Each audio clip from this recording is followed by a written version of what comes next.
Cell organelle. इसके पहले हम लोग ने क्या स्टडी किया है, कंपोनेंट्स ऑफ सेल, जिसमें क्या आते थे, प्लाज्मा मेम्ब्रेन, साइटोप्लाज्म और न्यूक्लियस। तो वो भी सेल ऑर्गेन ही थे, लेकिन और भी सेल ऑर्गन है जो सेल में पाए जाते हैं, उसको हम कहते हैं सेल ऑर्गेनेल, जो कि और बाकी सेल ऑर्गेनेल के बारे में हमको स्टडी करना है। तो चलिए स्टार्ट करते हैं।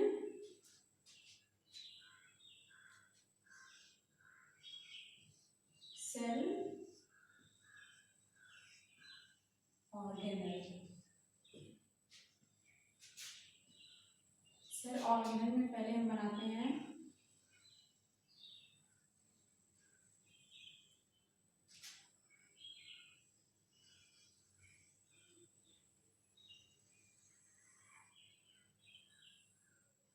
प्लांट सेल और एनिमल सेल। तो ये क्या है, प्लांट सेल, ये है एनिमल सेल। तो प्लांट सेल में जो न्यूक्लियस रहता है वो मार्जिन पे रहता है, हमने आपको पहले बताया था, न्यूक्लियस मार्जिन पे रहता है। और एनिमल सेल जो है उसमें न्यूक्लियस जो रहता है वो सेंट्रलाइज्ड रहता है, सेंट्रलाइज्ड। तो ये क्यों रहता है हम आगे आपको बताएंगे।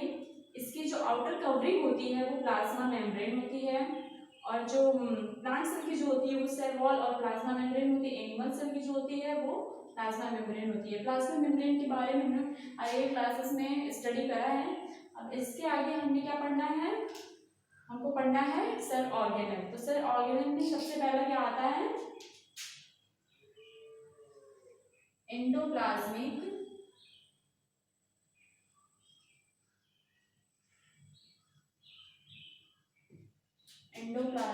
रेटिकुलम।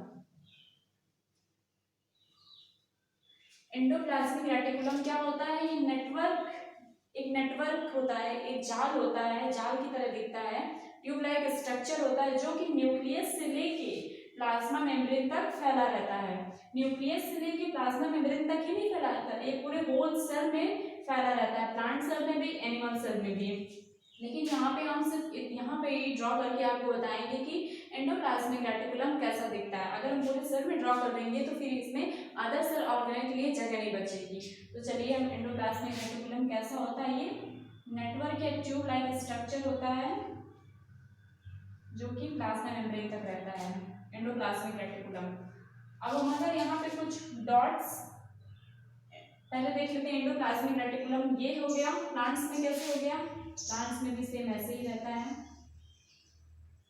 और उसके बाद क्या है, एंडोप्लाज्मिक रेटिकुलम अब दो टाइप्स के हो सकते हैं, ठीक है। तो फर्स्ट क्या है, रफ एंडोप्लाज्मिक रेटिकुलम,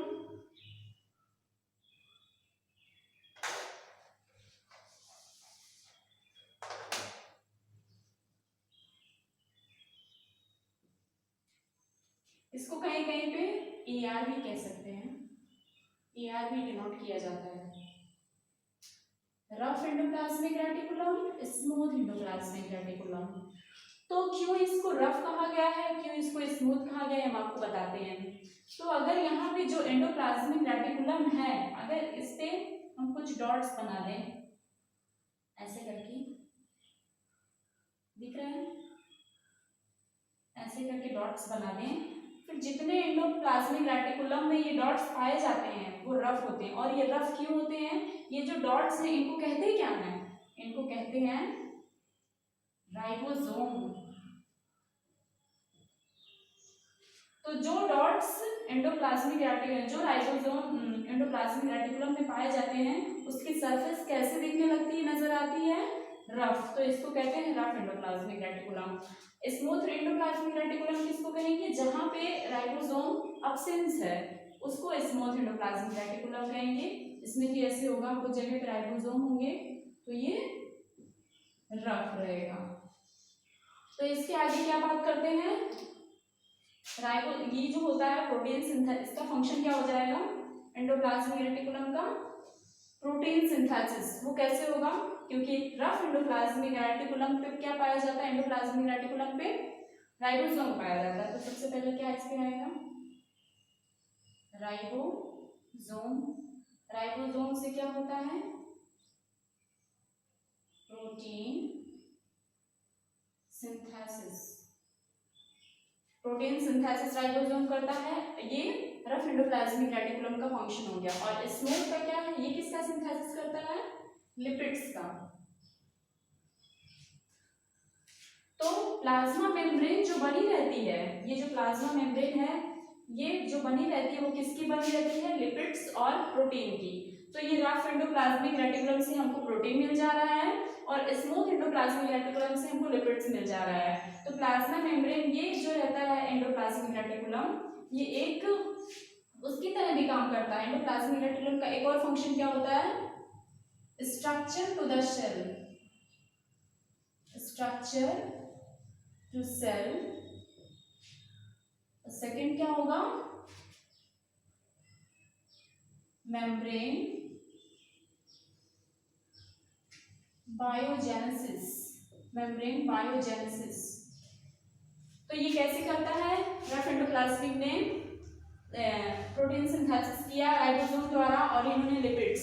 तो प्लाज्मा मेम्ब्रेन जो रहती है हमेशा एक ही तरह नहीं रहती है, वो टूटती बनती रहती है। तो उसके जिस चीज की प्लाज्मा मेम्ब्रेन बनी है लिपिड्स और प्रोटीन की, तो जब वो ब्रेक होती है तो उसको वहां पे चाहिए प्रोटीन और लिपिड्स उसका फिर से फॉर्मेशन होने के लिए। तो मान लीजिए यहाँ पे ब्रेक हो गई, तो फिर यहाँ से जो है प्रोटीन और लिपिड्स जो है इसकी हेल्प से फिर से ये फॉर्म होती है, प्रोटीन और लिपिड्स।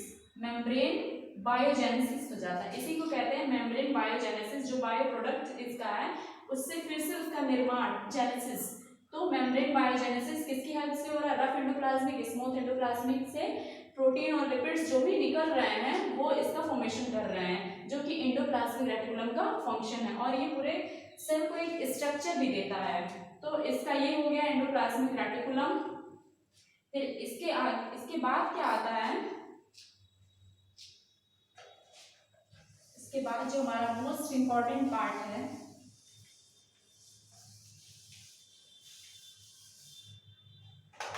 वो है गोल्जी अपैरेटस।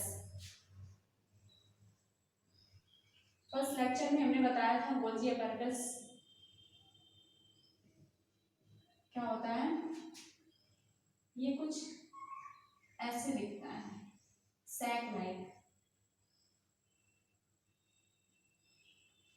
गोल्जी अपैरेटस जो रहता है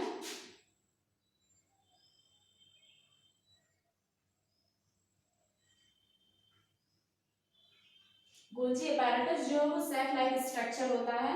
ये एक दूसरे के पैरेलल होता है, मतलब इसका जो वन लेयर है दूसरे लेयर के एकदम पैरेलल होगा और ये सैक लाइक स्ट्रक्चर होता है। इसका मेन फंक्शन क्या होता है, packaging and dispatching. Packaging means अगर आप कोई चीज ऑर्डर कर रहे हैं तो जब वो ऑर्डर होता है तो फिर उसको पैकेज किया जाता है, पैक किया जाता है। फिर वो पैक करने के बाद कुछ दिन तक वैसे रहता है, फिर उसको डिस्पैच, मतलब वहां से जहां पैक किया गया है वहां से उसको आगे बढ़ाया जाता है, जिसको कहते हैं डिस्पैच। तो गोल्जी अपैरेटस जो है ये यहाँ पे जो भी प्रोडक्ट्स यहाँ पे जो रहते हैं उनको, जो भी मटेरियल निकलते हैं उनको पैक करता है। वो पैक करने के बाद फिर वो इस छोटे छोटे वेसिकल्स के रूप में डिस्पैच कर देता है।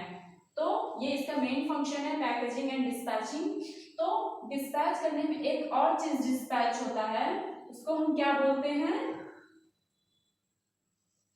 लाइसोसोम।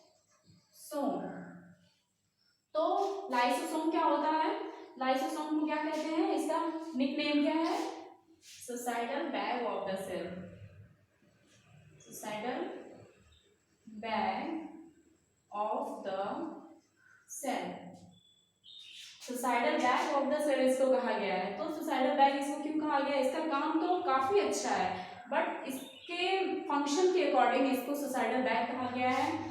लाइसोसोम जो है, जितने भी हमारे सेल्स में केमिकल प्रोसेस होते हैं उसमें से जो वेस्ट प्रोडक्ट निकलता है उसका स्टोर करता है, वो उसको स्टोर करके अपने पास रखता है। लेकिन इसको स्टोर करने के लिए, उसको खत्म करने के लिए वेस्ट प्रोडक्ट को, इसके पास स्ट्रॉन्ग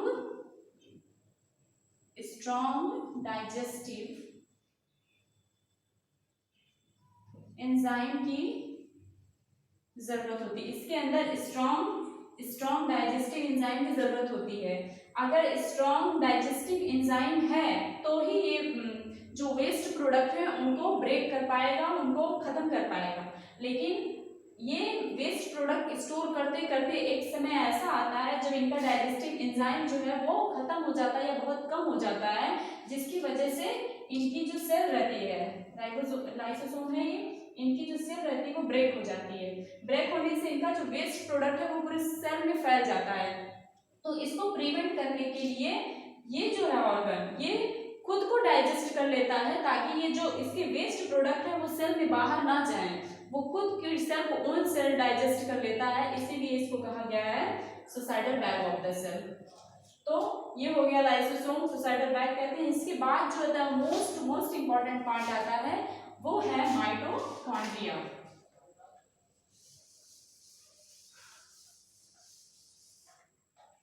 माइटोकॉन्ड्रिया जो होता है वो कैसा दिखता है, डबल लेयर्ड मेम्ब्रेन होती है, प्लांट सेल में भी पाई जाती है क्योंकि दोनों को एनर्जी की जरूरत होती है। तो इसको पहले लिख देते हैं, माइटोकॉन्ड्रिया। माइटोकॉन्ड्रिया हम सुनते आ रहे हैं, इसको power house of the cell, power house of the cell कहा जाता है। और किसी से पूछो तो फिर कहते हैं कि power house of the cell क्यों कहा जाता है, तो उसका आंसर रहता है एटीपी प्रोडक्शन। तो एटीपी प्रोडक्शन कैसे होता है हम आपको बताएंगे, और माइटोकॉन्ड्रिया को power house of the cell क्यों कहा जाता है। तो ये कहा जाता है power house of the cell. सबसे पहले हम जान लेते हैं माइटोकॉन्ड्रिया की जो विशेष क्वालिटी है, इसका ओन डीएनए होता है, राइबोसोम होता है, इसका खुद का डीएनए होता है और खुद का राइबोसोम होता है, इसको बाहर से लेने की नीड नहीं होती है। तो माइटोकॉन्ड्रिया क्या होता है, माना हमने खाना खाया, उसके बाद क्या हुआ, कार्बोहाइड्रेट का डाइजेशन हुआ। कार्बोहाइड्रेट का डाइजेशन कहाँ पे होगा, इंटेस्टाइन, स्मॉल इंटेस्टाइन में। तो अगर उसका डाइजेशन हुआ तो उसके बाद क्या फॉर्मेशन होगा, ग्लूकोज। तो ग्लूकोज जो रहता है सारे सेल में पहुंच जाता है, सारे सेल में जाता है, तो फिर वो माइटोकॉन्ड्रिया में जाता है। माइटोकॉन्ड्रिया में वहां उसका यूज कैसे होता है, जैसे कि मान लीजिए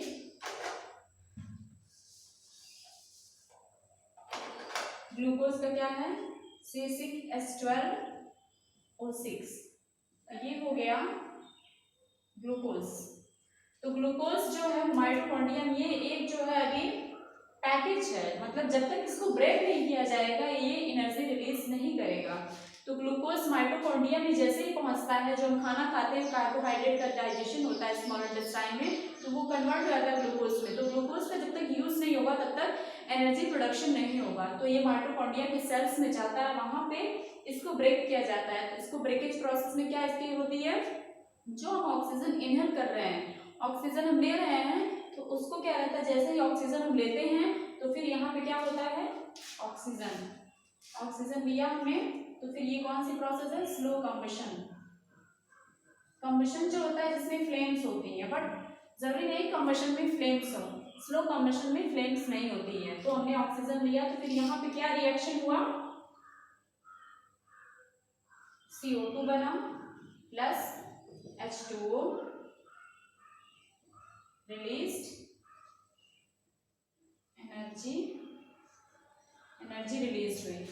तो यहाँ पे ग्लूकोज जो है जैसे हमने ऑक्सीजन लिया तो कार्बन डाइऑक्साइड को आउट किया और वाटर बना, एनर्जी रिलीज हुई, जो कि हमारे पूरे सेल में, पूरे बॉडी में स्प्रेड हो गई। और इसका यूज कहाँ पे होता है, सेलुलर रेस्पिरेशन में। सेलुलर रेस्पिरेशन, माइटोकॉन्ड्रिया जो होता है सेलुलर रेस्पिरेशन कहा जाता है, ग्लूकोज को ब्रेकेज करता है और इसमें ये प्रोसेस होती है इसकी। तो इसीलिए माइटोकॉन्ड्रिया को कहा गया है power house of the cell, जिस जो ग्लूकोज को ब्रेक करके कार्बन डाइऑक्साइड और एनर्जी रिलीज करता है। तो ये हो गया माइटोकॉन्ड्रिया। अब हमने आपको बताया है कि वैक्यूल न्यूक्लियस जो प्लांट सेल में है वो मार्जिन में क्यों होता है, और इसमें जो रहता है एनिमल सेल में सेंट्रलाइज्ड क्यों होता है, क्योंकि आप देख सकते हैं जो एनिमल सेल है इसमें सेंट्रलाइज्ड होगा और ये मार्जिन पे होगा। तो ये क्यों होगा? एक अदर ऑर्गन है वैक्यूल्स। वैक्यूल्स जो रहता है वो प्लांट सेल में भी रहता है, ऐसा नहीं कि रहता है, कभी कभी पाया जा सकता है, कभी कभी नहीं पाया जाता है। तो बट इन एनिमल सेल ये लार्ज साइज में होता है, ये होता है वैक्यूल, लार्ज साइज में रहता है और एनिमल सेल में ये स्मॉल साइज में, प्लांट सेल में लार्ज साइज में रहता है, जिसकी वजह से जो न्यूक्लियस रहता है वो मार्जिन पे चला जाता है और इसका फंक्शन क्या होता है? स्टोरेज सैक की तरह काम करता है। ये स्टोरेज सैक कहा जाता है। क्यों? क्योंकि जो प्लांट्स को ढेर सारी प्रोसेस करनी होती है, प्रोटीन सिंथेसिस करना होता है, जिसके लिए उन्हें अलग अलग केमिकल्स, अलग अलग प्रोडक्ट्स की नीड होती है। तो वो सारा स्टोरेज कहाँ पे होता है? वैक्यूल्स में। बट एनिमल सेल हम लोग को तो किसी चीज का सिंथेसिस करना नहीं है, जो प्लांट सिंथेसिस कर चुके हैं वही हम यूज करते हैं, इसलिए वैक्यूल्स का कोई यूज नहीं है। ये तो कभी कभी एनिमल सेल में पाया भी जाता है और नहीं भी पाया जाता है। तो ये हो गया वैक्यूल्स। फिर क्या आता है? फिर most important part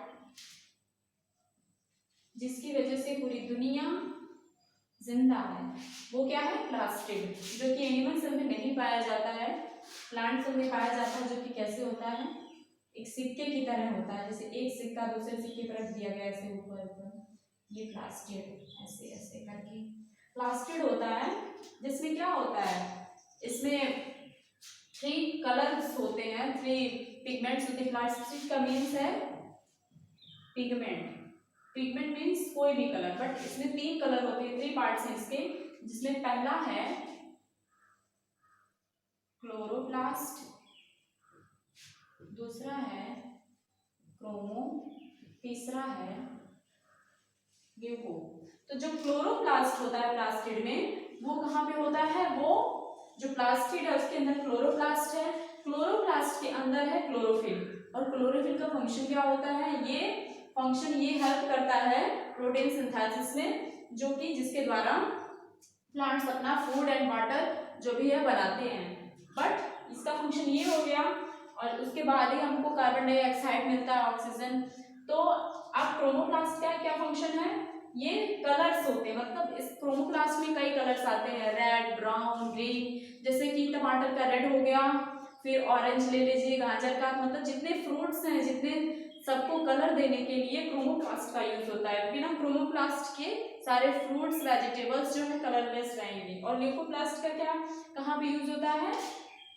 fat oil, fat oils को कलर देने के लिए। कैसे? जैसे बादाम का तेल है, नारियल का तेल है, ये जो भी ऑयल्स हैं इनको, ये कलरलेस होता है, इसीलिए ऑयल्स में प्रेजेंट रहता है। जैसे सरसों है, सरसों को जब पीसा जाता है तो वो सरसों का तेल बनता है, तो उसमें क्या रहता है? सरसों के बीच में ल्यूकोप्लास्ट, वो कोई कलर नहीं देता है, इसलिए ल्यूकोप्लास्ट का यूज ऑयल्स में। क्रोमोप्लास्ट का जो है फ्रूट्स और वेजिटेबल्स, और chloroplast the most important useful product है जो कि प्लांट्स में पाया जाता है। और इसका जो है प्लांट्स में तो तीनों ही पाए जाते हैं, तीनों जो प्लास्टिड पूरा है ये प्लांट्स में ही रहता है। तो क्लोरोप्लास्ट जो है मोस्ट इंपॉर्टेंट है, जो कि प्रोटीन सिंथेसिस में हेल्प करता है। तो आई होप आपको ये समझ में आया हो सेल ऑर्गेनेल। हमने इसको ब्रीफली तो नहीं समझाया, ब्रीफली आप पढ़ सकते हैं, क्लास 9th में सिर्फ इतना ही समझाया है। तो इसके बाद हम नेक्स्ट टॉपिक पे बात करेंगे। अभी के लिए थैंक यू।